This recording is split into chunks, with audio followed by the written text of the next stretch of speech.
Imagine a shadow slipping through the ancient oaks of America's untamed frontier. A man who outwitted chains, trackers, and the iron grip of slavery itself. He wasn't just a fugitive. He was a phantom, a healer, a king of the wilds who turned the hunters into the hunted. This is the untold saga of one escaped soul who carved an empire from the wilderness, leaving a trail of whispers that echo through history. Buckle up, because what you're about to hear isn't folklore. It's a documented reckoning from the heart of the antebellum South, where fear wasn't born from ghosts, but from a living legend who refused to fade. The year was 1853 when the first reports began to surface. In the dense forests of northeastern Tennessee among the foothills of the Cumberland Plateau that stretched into the state, local settlers spoke in hushed tones about a figure that moved through the wilderness with unnatural stealth. What began as scattered accounts from hunters and trappers soon evolved into something far more disturbing, a documented case that the Benton County authorities would eventually file away, never to be spoken of again. It was on a cool October morning that the Hargrove family reported something unusual at their homestead, located approximately 14 miles northeast of Camden. According to the county records preserved at the Benton County Historical Society, Elias Hargrove, a moderately successful cotton farmer, claimed that someone or something had been systematically hunting game on his property. The curious aspect wasn't the hunting itself, but rather the precision with which it was done. Deer found with a single wound to the neck, rabbits captured with handmade traps of remarkable craftsmanship, all occurring within 250 yards of the main house. The Hargrove property sat at the edge of what locals called Shadow Ridge, a heavily forested area that few ventured into without good reason.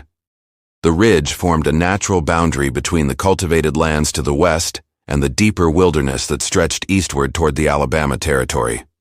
According to tax records from 1852, the Hargrove estate comprised approximately 420 acres, though only 170 were cleared for cotton production. What makes this case particularly notable was not just the incidents themselves, but what they prefaced. The emergence of a figure that would become known in regional folklore as the Mountain Man of Benton County, whose real name, according to documents discovered decades later, was Nathanial Crowe.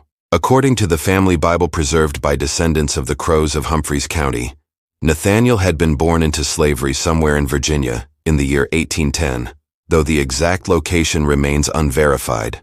What is known with greater certainty is that he was transported to Tennessee in 1828, according to a bill of sale discovered in 1861 during a routine cataloging of estate papers. The journal attributed to Dr. Elias Montgomery, a physician who practiced in Benton County from 1839 to 1852, contains several entries regarding a slave named Nathaniel, who displayed, in the doctor's words, remarkable aptitude for medicinal herbs and wilderness survival that exceeds any knowledge I have encountered in my studies. The journal entries suggest that Nathaniel worked primarily as a field hand on the Beaumont plantation, located approximately 7 miles south of Camden. The document that provides the most insight into the early life of Nathaniel Crowe is a curious journal reportedly discovered in 1957 during renovations of the old courthouse in Camden. According to tax records from 1841, the Beaumont estate was one of the larger operations in the county, with the owner, Theodore Beaumont, holding title to 38 slaves and 600 acres of land. According to an advertisement placed in the Tennessee Gazette on February 3, 1853, Beaumont offered a reward of $300 for the return of a Negro man named Nathaniel, approximately 35 years of age, 5'11" in height, with a scar above his right eye, and unusual knowledge of herbal medicine. The advertisement mentioned that Nathaniel had likely fled northward and was considered dangerous if cornered. What happened during the months following his escape is where documented history blurs with oral accounts collected by amateur historian Amos Fletcher in 1948. It was in early 1853 that Nathaniel Crowe disappeared from the Beaumont plantation. The circumstances of this disappearance remain a matter of historical debate. According to interviews conducted with elderly residents who claim to have heard first-hand accounts from their parents or grandparents, Nathaniel did not flee northward as assumed. Instead, he retreated into the most inhospitable terrain of northeastern Tennessee, the densely forested ridges that few white settlers ventured into. It was in April of 1853 that reports of unusual activities began to surface in Benton County. According to sheriff's records preserved in the state archives, at least 7 homesteads reported thefts of specific items between April and June of that year: a hunting knife from the Pearson property, medical supplies from Dr. Montgomery's office, seeds from the Hargrove storage shed, and most notably, several books from the study of Reverend Samuel Whitaker. What makes these thefts unusual was their selective nature and the fact that valuable items were often left untouched. According to the report filed by Reverend Whitaker on May 12, 1853, the intruder had taken only 3 books from his extensive library: a medical text on herbal remedies, a surveyor's guide to the Tennessee Territory, and curiously, a collection of essays by Frederick Douglass that the Reverend claimed was purely for academic study. The turning point in the documented case came on July 7, 1853, when Elias Hargrove reported to the Benton County Sheriff that he had encountered a man in the woods of his property, a Negro man who moved with the stealth and precision of an Indian scout.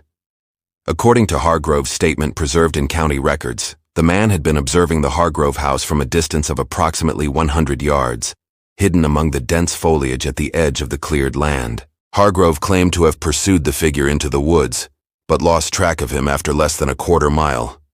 What he discovered instead was what appeared to be a temporary camp, a small, carefully constructed lean-to that showed signs of recent occupation, a fire pit that had been designed to produce minimal smoke, and most disturbing to Hargrove, a series of markings carved into the surrounding trees that he could not decipher, but described as methodical and intentional. The sheriff organized a search party the following day.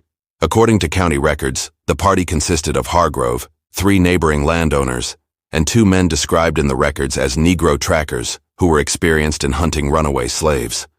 The search lasted 2 days but yielded no direct contact with the mysterious figure. However, they did discover something unsettling approximately 3 miles east of the Hargrove property, a more permanent shelter constructed with remarkable skill in a nearly inaccessible ravine. According to the sheriff's report dated July 10, 1853, the shelter contained evidence of long-term occupation, preserved food, carefully collected rainwater, medicinal herbs organized by type, and, most notably, pages from the books stolen from Reverend Whitaker's library, which had been affixed to the inner walls of the shelter. The search party destroyed the shelter and continued their pursuit. But as night fell on the second day, they made the decision to return to Camden with several members, reporting an unsettling feeling of being observed from multiple directions. It was in the weeks following this search that the case took a more disturbing turn. According to an account published in the Tennessee Gazette on August 4, 1853, Beaumont Plantation experienced an unusual incident when 3 of its field slaves disappeared overnight. What made the disappearance particularly notable was that they had taken nothing with them, no provisions, no extra clothing, suggesting either great haste or, as the newspaper speculated, the influence of some external agent familiar with wilderness survival. Theodore Beaumont immediately suspected Nathaniel's involvement. According to a letter he wrote to the governor dated August 6, 1853, and preserved in the state archives, Beaumont claimed that Nathaniel had been quietly subverting the natural order and had likely been planning the escape of others for some time. He requested state militia support to conduct a more thorough search of the region. The governor's response, dated August 12th, expressed sympathy, but noted that resources were limited due to ongoing conflicts with Native American tribes in the northern part of the state. He advised Beaumont to work with local authorities and neighboring plantation owners to address the situation. What followed was one of the largest organized manhunts in pre-Civil War Tennessee. According to sheriff's records, between August 15th and September 7th, 1853, a party of 27 men, including plantation owners, overseers, professional slave catchers, and local farmers, conducted a systematic search of the wilderness areas northeast of Camden. The results of this search are documented in a report dated September 10th. The party found evidence of multiple camps and travel routes throughout the region, suggesting not just survival, but a systematic mapping of the territory. More disturbing to the search party were signs that the fugitives were not merely hiding, but establishing a more permanent presence: small garden plots in remote clearings, smoking racks for preserving meat, and crude but effective traps set along game trails. The most significant discovery, according to the report, was made on September 3rd, when the search party located what appeared to be a more established settlement deep within a heavily forested valley, approximately 15 miles northeast of Camden. The settlement consisted of 3 crude cabins, a central fire pit, and evidence of animal husbandry in the form of a pen that had recently held what the report described as small game, likely rabbits. The settlement was abandoned, but not in haste. According to the report, it appeared that the occupants had deliberately cleared out all useful items and had departed in an organized manner. What they left behind, however, was described by the leader of the search party as a message clearly intended for those who would follow. Carved into a large oak tree at the center of the settlement was a simple symbol, a horizontal line with 3 vertical marks crossing it. No one in the search party could identify the symbol with certainty, though one of the professional slave catchers, a man named Ezekiel Hayes, noted in his statement that it resembled marks he had seen used by certain African tribes to denote territory or boundaries. This interpretation was never officially confirmed. The search party spent 3 days attempting to track the fugitives from this abandoned settlement, but found the trails increasingly difficult to follow. According to Hayes' statement, it appeared that the fugitives had developed methods to obscure their movements that combined techniques from Native American tribes with what he referred to as African woodcraft. The search was officially abandoned on September 7th when 2 members of the party were injured in what was described as a deadfall trap of ingenious design that had been placed along what appeared to be a frequently used trail. According to county records, Theodore Beaumont sold his property in Tennessee in November of 1853 and relocated to Louisiana, citing in a letter to a business associate that the climate of Benton County has proven detrimental to my continued operations. The letter preserved in the business records of cotton merchant Cornelius Hale makes no explicit mention of the escaped slaves, but notes that Beaumont had lost a total of 7 slaves that year to various circumstances that have rendered my position untenable. From late 1853 through 1855, Benton County records show a curious pattern of incidents. The aftermath of the failed search is where the documented history becomes particularly interesting. At least 6 smaller farms on the northeastern edge of the settled areas reported livestock disappearing, not slaughtered on site, as would be common with predators or typical theft, but simply gone. Several homesteads reported observing shadowy figures at the edge of the woods, particularly on nights with partial moonlight. Most notably, according to church records from the Camden Baptist Church, at least 3 families who had settled in the remote northeastern areas of the county abandoned their claims and relocated closer to town, citing in the church minutes uncertain security and a general sense of being unwelcome in that particular territory. The Hargrove family, whose report had initiated the documented case, appears to have been particularly affected. According to tax records, their productivity declined significantly in 1854, with Elias Hargrove reporting only 70 acres under cultivation compared to the previous 170. A letter from Abigail Hargrove to her sister in Kentucky, dated March 18, 1854, and preserved by descendants, provides some insight into the family's state of mind. Elias insists on maintaining our claim despite the difficulties of the past year. The children no longer venture beyond the cleared land, and I find myself watching the tree line even at midday. Last week, Elias discovered another of those markings on a tree at the edge of the north field. The same as before, a line crossed by 3 vertical marks. He removed it immediately, but was troubled to find a small bundle of carefully arranged herbs placed at the base of the tree. He claims they are medicinal and not harmful, but the precision with which they were arranged suggests a message we cannot decipher. The most significant document relating to this period may be the journal of Dr. Elias Montgomery. In an entry dated January 4, 1855, he writes, "I was called to the Caldwell plantation yesterday to attend to a slave suffering from a severe infection resulting from a logging accident 3 days prior. Upon arrival, I was informed that someone had already treated the wound. The overseer, clearly disturbed, reported that in the early morning hours, he had discovered evidence that someone had entered the slave quarters during the night. The injured man's wound had been cleaned, packed with a poultice of what I identified as yarrow and comfrey, and bound with clean cloth of unknown origin. The injured man, when questioned separately, claimed to have seen no one, but admitted to having been given something to drink that induced sleep, after which he awoke to find his wound treated. When I inquired about the possibility of another slave having medical knowledge, the overseer became agitated and mentioned the mountain devil, a term I have heard with increasing frequency among both the white and Negro populations of the northeastern settlements. The term mountain devil appears in several documents from this period, though its exact meaning seems to have evolved over time. In early references such as Montgomery's journal, it appears to be used with fear and suspicion. However, in accounts collected from former slaves after the Civil War, the term takes on a markedly different connotation. According to interviews conducted by Northern journalist Frederick Wilson in 1871, published in his work, Voices of the Recently Enslaved Tennessee Accounts, several former slaves from Benton and neighboring counties spoke of a mountain man who had established a refuge in the wilderness before the war. One account attributed to a former slave named Levi Brooks stated there was those who knew how to find him if they had need. It was said he could heal ailments that white doctors couldn't touch, and that he helped those looking to make their way north. Some said he had maps in his head of every trail and stream from Tennessee to Ohio, and that he could move through the forest without disturbing a single leaf. The masters feared him something terrible, called him a devil, and put out rewards. But there were many, even among the white folks, who sought his knowledge of herbs and remedies when conventional medicine failed them. Perhaps the most concrete evidence of Nathanial Crowe's continued presence in the region comes from an unusual source, the diary of Reverend Samuel Whitaker. In an entry dated October 12, 1855, Whitaker writes, "I encountered him today.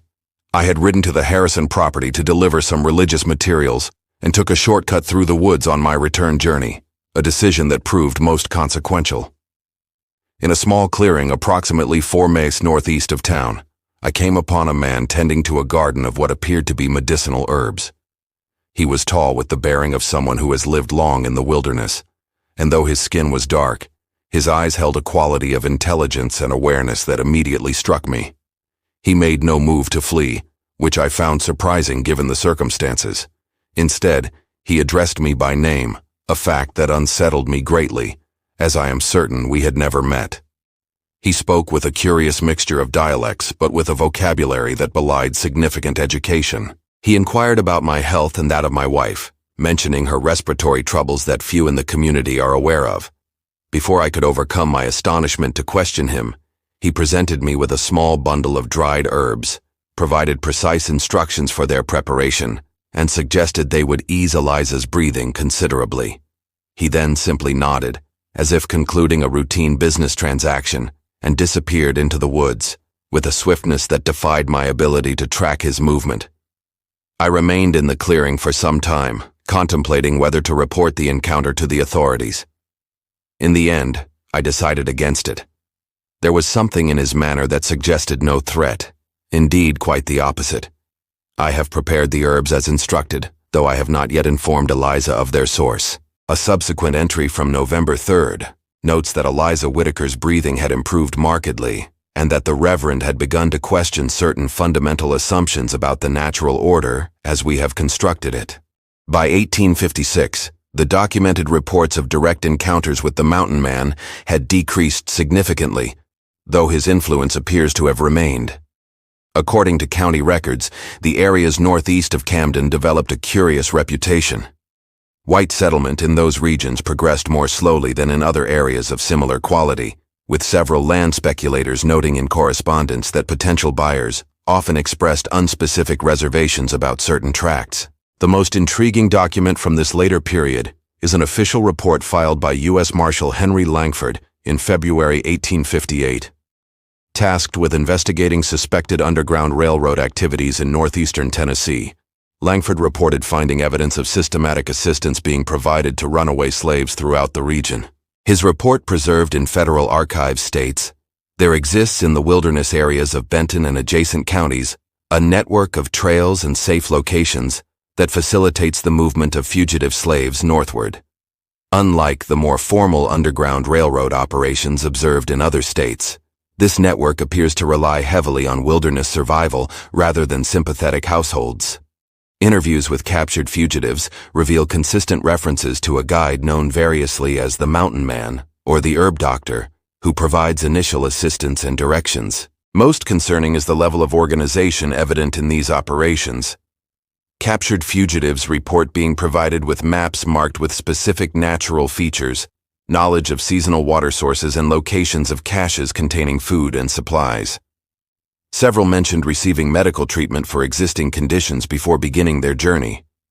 And fugitive, when pressed about the identity of this guide, claimed that he moves between the trees like he's one of them, and that he knows when you're coming before you know it yourself. Langford's report recommended an increased federal presence in the region, but the recommendation appears to have been lost in bureaucratic processes, as no record of increased enforcement activities exists in subsequent federal documents.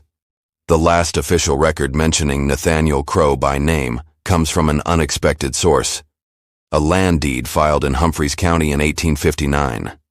The deed records the purchase of 80 acres of remote woodland by a free Negro man named Jeremiah Hale. What makes this document noteworthy is a margin note added by the county clerk which reads, "Purchaser identified by Dr. E. Montgomery is known to him. Suspicion of being NC of previous notices not substantiated. Funds verified as legitimate from sale of herbal remedies." Whether Jeremiah Hale was indeed Nathanial Crowe operating under an assumed identity cannot be definitively proven, but the timing and circumstances are certainly suggestive. What is documented is that the land in question remained in the Hale family until 1943, when it was sold to the state of Tennessee for inclusion in a nature preserve. The final chapter of this documented case comes from the most unexpected source: a military report filed by Confederate Captain Thomas Hargrove, presumably a relation of the Elias Hargrove, whose report had initiated the original case in April 1864. Assigned to a detail hunting deserters in northeastern Tennessee, Captain Hargrove reported the local population, both white and Negro, maintained persistent superstitions about certain areas of the woodlands northeast of Camden. These beliefs, while typically dismissed as ignorant folklore, have hampered our efforts to locate deserters who have reportedly taken refuge in those regions. Of particular note is the widespread belief in a figure the locals call the Mountain Man. Reportedly a runaway slave from before the war who has established a domain in the wilderness where neither Confederate nor Union forces are welcome. While I initially dismissed these accounts as superstitious nonsense, recent events have given me cause to reconsider. 3 days ago, 2 of my men failed to return from a scouting patrol. We discovered them the following morning at the edge of our camp, both unconscious but physically unharmed. Upon regaining consciousness, they reported encountering an elderly Negro man deep in the forest, who approached them openly, inquired about their purpose in his woods, and offered them a drink of water from a canteen. Both report no memory after drinking until awakening at the edge of our camp. More disturbing than this encounter was what we found in their possession. Each man had a detailed map showing the locations of all Confederate patrols and checkpoints in the region. Information they could not possibly have known, drawn on paper they did not previously possess. Additionally, each carried a small bundle of herbs wrapped in cloth tied with distinct knots. Local informants suggest these are traditional African protection charms. I'm not a superstitious man, but I find myself reluctant to send further patrols into the northeastern woodlands. There are perhaps some corners of this conflict where neither side is meant to tread. The subsequent movements of Confederate and Union forces in the region show a curious gap in patrol activities precisely in the areas northeast of Camden, a gap that cannot be explained by terrain or strategic considerations alone. What became of Nathanial Crowe after the Civil War remains largely undocumented. There are scattered references in post-war accounts to an elderly healer living in the remote areas of Humphreys County who would occasionally provide medical assistance to isolated communities regardless of race. These accounts lack official documentation, but persist in family histories collected throughout the region. The land that once constituted the wilderness domain of the Mountain Man has since been largely absorbed into public lands and private timber holdings. The specific locations mentioned in the historical documents, the ravine where the first shelter was discovered, the valley containing the abandoned settlement, the clearing where Reverend Whitaker had his encounter, cannot be precisely identified with modern landmarks. However, in 1963, during a survey conducted prior to the construction of a forestry access road, workers reported discovering unusual stone formations in a remote area, approximately 14 miles northeast of Camden. According to the survey report, these formations appeared to be deliberately constructed and included a series of cairns arranged in a pattern that suggested boundaries or trails. The report also noted finding several old trees with unusual markings, horizontal lines crossed by 3 vertical marks. The survey was completed and the road was constructed as planned. The stone formations were not preserved, and their exact location was not recorded with precision. Today, the forests of northeastern Tennessee reveal little evidence of this documented case to casual observers. The trails have grown over, the shelters have returned to the earth, and the boundaries marked by cairns and carved trees have been obscured by time. Yet, local historians note something curious. Despite over 150 years of development in the surrounding regions, certain pockets of the northeastern wilderness remain largely untouched. Hikers occasionally report feeling unwelcome in specific areas, though they struggle to articulate why. Local hunting guides are known to avoid certain ravines and valleys, citing vague traditions passed down through generations. And perhaps most curiously, according to records maintained by the Tennessee Department of Conservation, plant surveys conducted in 1982 identified unusual concentrations of medicinal herbs growing in patterns that botanists described as suggesting historical cultivation in precisely the areas once associated with Nathanial Crowe, the most feared mountain man in Tennessee who was once a slave. Yet local historians note something curious. Despite over 150 years of development in the surrounding regions, certain pockets of the northeastern wilderness remain largely untouched. Hikers occasionally report feeling unwelcome in specific areas, though they struggle to articulate why. Local hunting guides are known to avoid certain ravines and valleys, citing vague traditions passed down through generations. And perhaps most curiously, according to records maintained by the Tennessee Department of Conservation, plant surveys conducted in 1982 identified unusual concentrations of medicinal herbs growing in patterns that botanists described as suggesting historical cultivation in precisely the areas once associated with Nathanial Crowe, the most feared mountain man in Tennessee, who was once a slave. What makes the case of Nathanial Crowe particularly compelling is not just the documented incidents themselves, but the ripple effects that continued long after his active presence in the region had faded from public record. According to land ownership maps from 1870 through 1900, the areas most strongly associated with Crowe's activities remained largely undeveloped despite their potential agricultural value. Local newspaper accounts from this period occasionally reference the haunted woods or cursed valleys northeast of Camden. Though these references appear to be based on superstition rather than documented incidents, the oral histories collected by researcher Amos Fletcher in the 1940s provide perhaps the most intriguing glimpse into how the legacy of Nathanial Crowe transformed over generations. Fletcher, a history professor at Lane College in Jackson, conducted extensive interviews with elderly residents of Benton and surrounding counties, focusing particularly on stories passed down through both white and black families about the pre-Civil War era.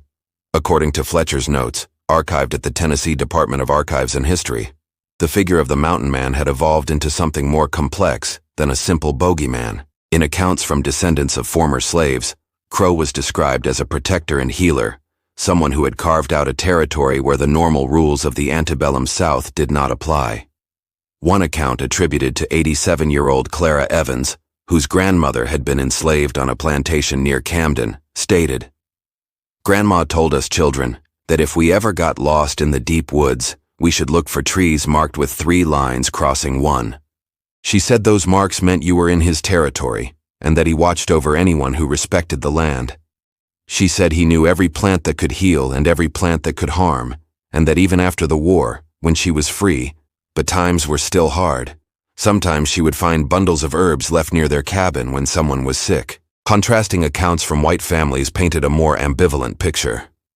According to Fletcher's interview with Edward Whitaker, grandson of Reverend Samuel Whitaker, family stories described the mountain man as neither friend nor enemy, but something altogether different, a force of nature that demanded respect. The younger Whitaker shared a story passed down through his family. "My grandfather maintained until his death that on 3 separate occasions after their first encounter, he returned to that same clearing and left copies of various books, medical texts, primarily, but also works of philosophy and natural science.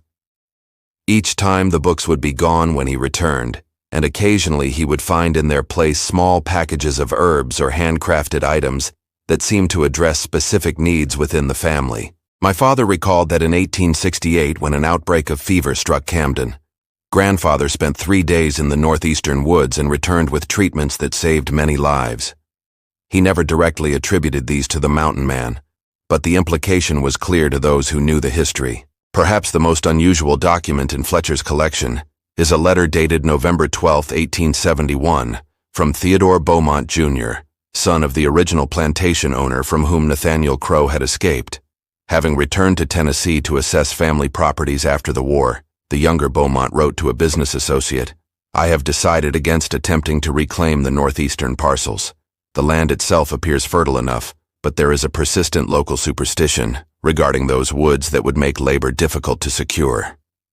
More troubling was my experience while surveying the boundaries, a sense of being observed that I cannot rationally explain, and the discovery of those same markings my father described in his journals. It has been 25 years, and yet the presence remains. Some territories, I have concluded, are simply not meant for certain enterprises." The transformation of Nathanial Crowe from fugitive to local legend appears to have been completed by the early 20th century. A folklorist's account published in the Journal of Appalachian Folklore in 1923 describes the legend of the Mountain Man as a common tale told throughout northeastern Tennessee, with variations that reflected the complex racial dynamics of the region. In white communities, the story often emphasized the fear and uncertainty experienced by early settlers, while in black communities, the emphasis was on resistance, survival, and the preservation of African knowledge and traditions. What makes the case of Nathanial Crowe distinct from purely legendary figures is the extensive documentation that anchors the story in historical reality.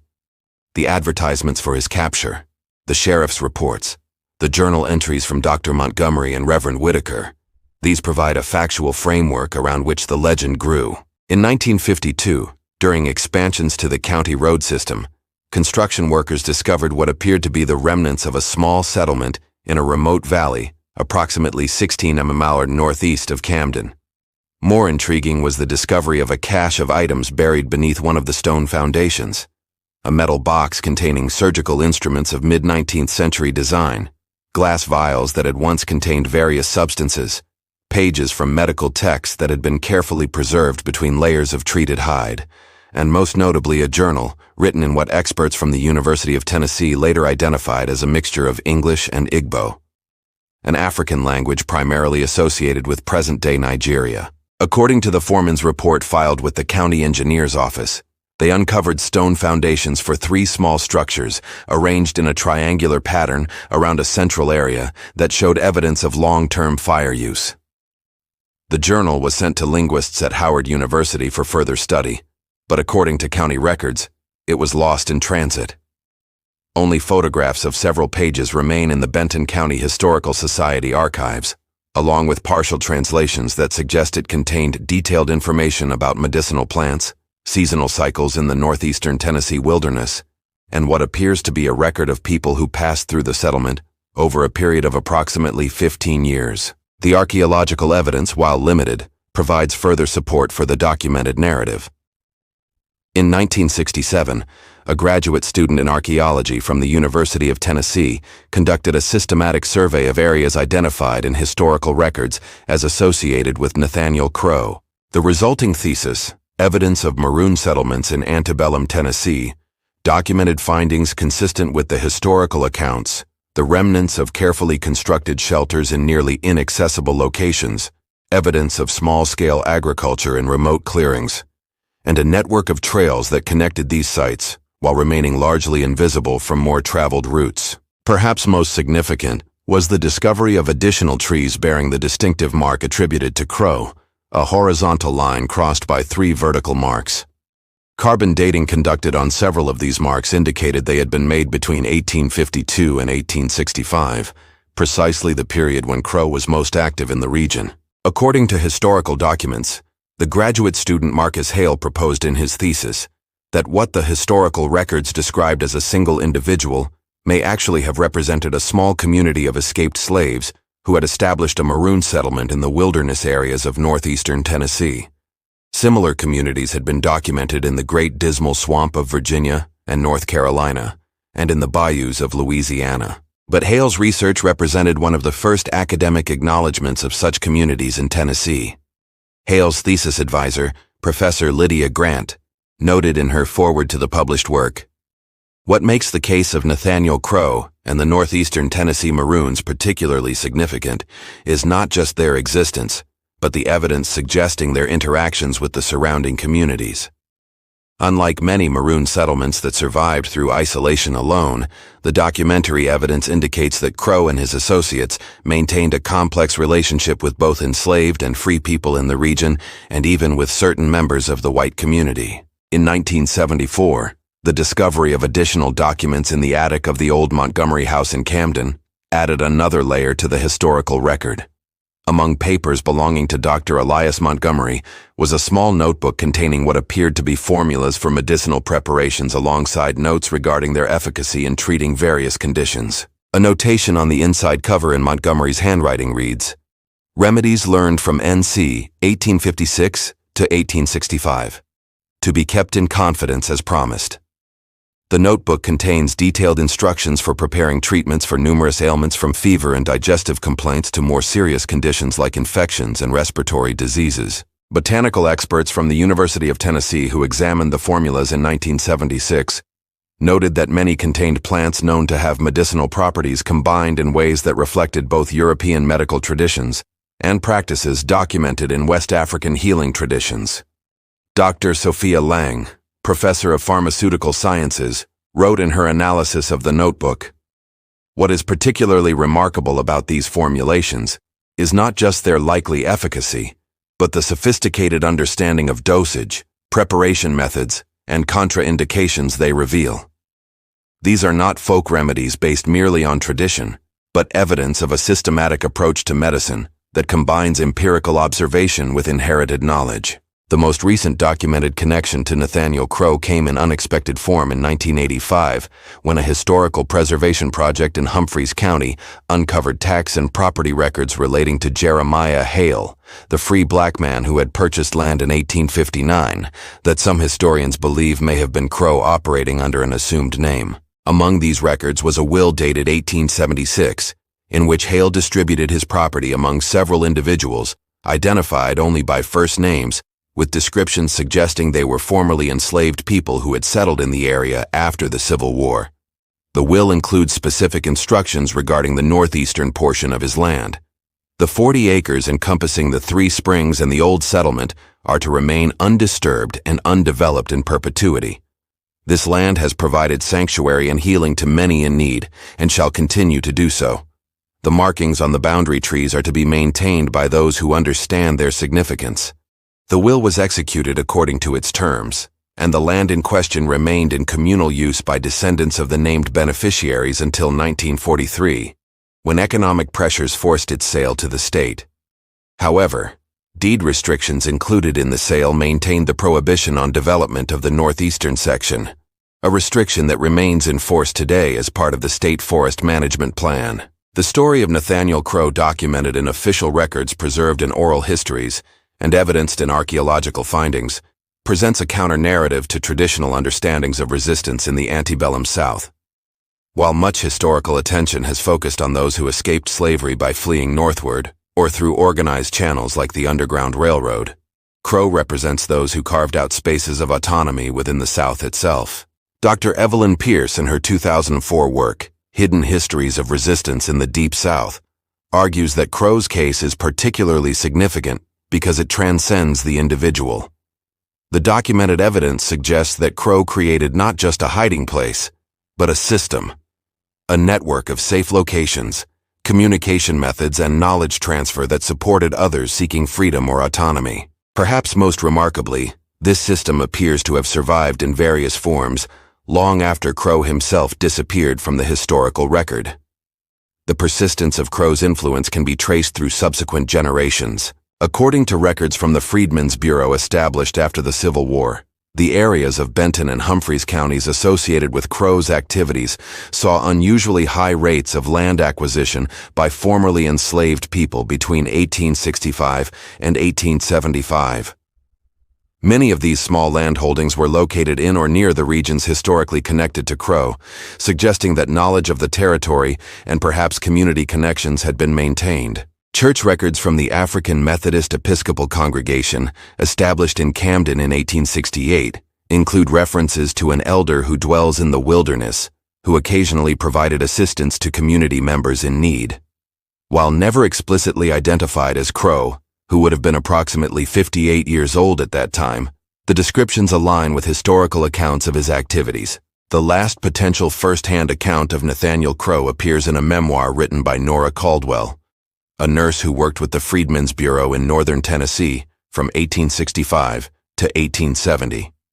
In an entry dated July 1869, she writes, "Today I was taken to meet a remarkable individual living in the remote woodlands. My guide, a former slave who now owns a small farm near the forest edge, spoke of this man with unusual reverence. We traveled several hours along barely visible trails before reaching a small clearing containing a well-built cabin surrounded by carefully tended gardens of medicinal plants. The occupant was an elderly Negro man of dignified bearing who welcomed us as if expected. Though he introduced himself as Jeremiah, my guide later confided that this was the man known during slavery times as Nathaniel, who had established a sanctuary in these woods for those seeking freedom. He shared with me several treatments for the summer fevers that have been afflicting the freedmen's settlements, treatments that proved remarkably effective upon my return. What struck me most was not just his knowledge, but his demeanor, that of a man who had created his own domain and lived according to his own principles through decades when such autonomy seemed impossible for those of his race. As we departed, he walked with us to what he described as the boundary of his territory, marked by a tree bearing 3 vertical lines crossing a horizontal one. Beyond this, he said, lies their world with their rules. Within it lies mine. If this account indeed describes Nathanial Crowe, it would place him in the region as late as 1869, when he would have been approximately 59 years old.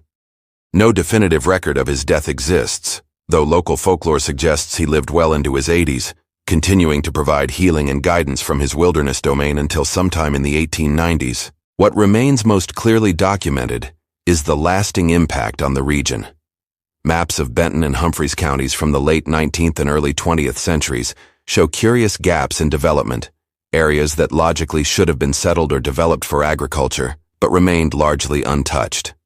Many of these areas correspond to locations identified in historical records as part of Crowe's territory. Local newspaper accounts from this period occasionally mention the reluctance of workers to enter certain areas of the northeastern woodlands. An article in the Camden Gazette from 1907 describes a logging operation that was abandoned after workers repeatedly reported unsettling experiences and refused to return to a particular valley. The article quotes the foreman as saying, "There are some places where history still has too strong a hold for progress to take root." This sentiment appears to have persisted well into the 20th century.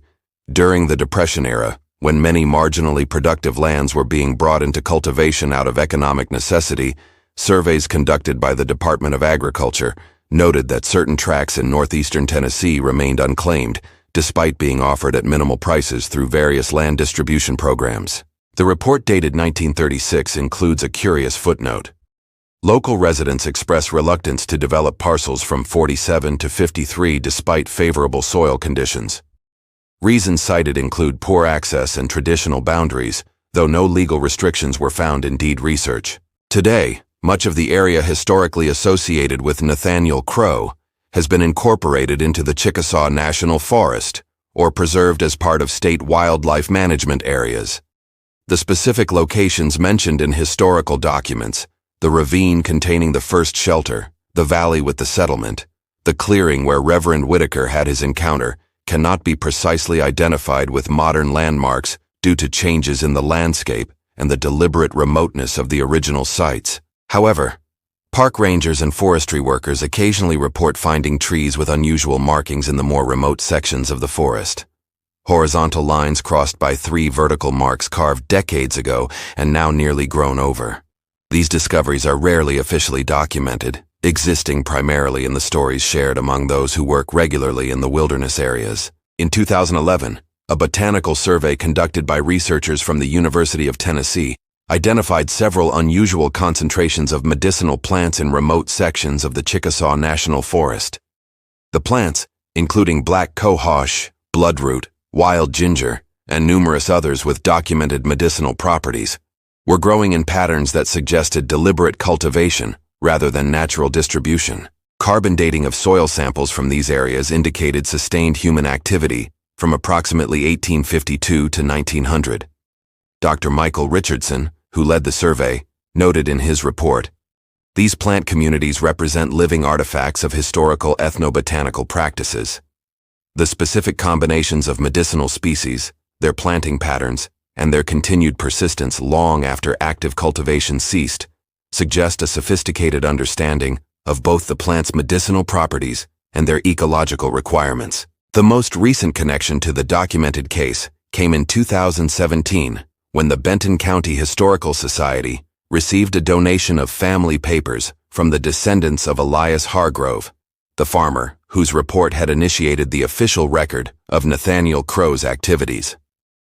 Among these papers was a letter written by Hargrove to his son in 1867, containing a passage that provides a fitting epilogue to the documented case.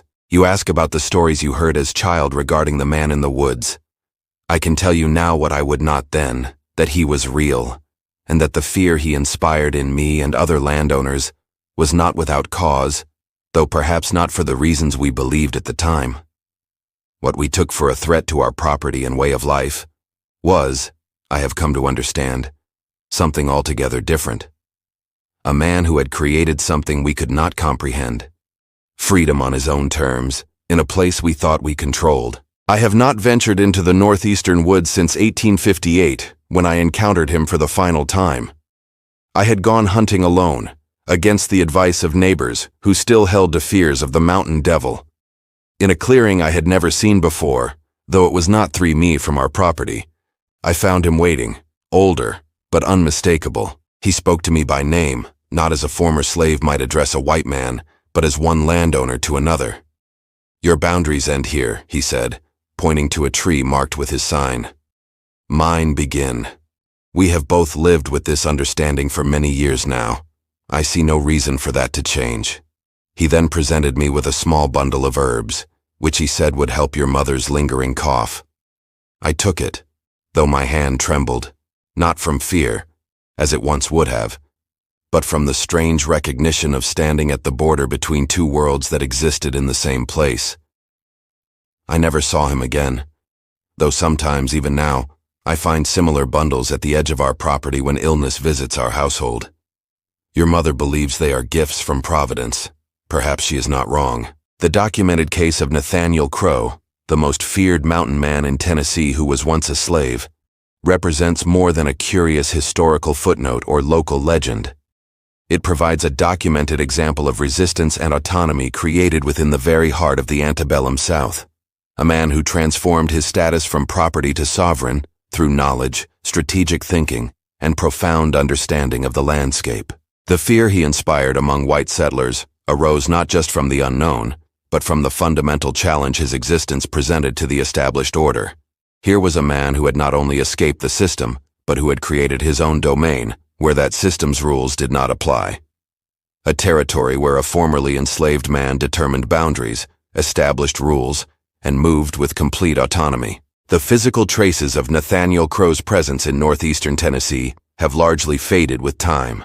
The shelters have returned to the earth, the trails have grown over, and the boundaries marked by cairns and carved trees have become obscured. Yet in the uncultivated valleys, the unusual concentrations of medicinal plants, and the persistent reluctance of locals to venture into certain remote areas, his influence remains.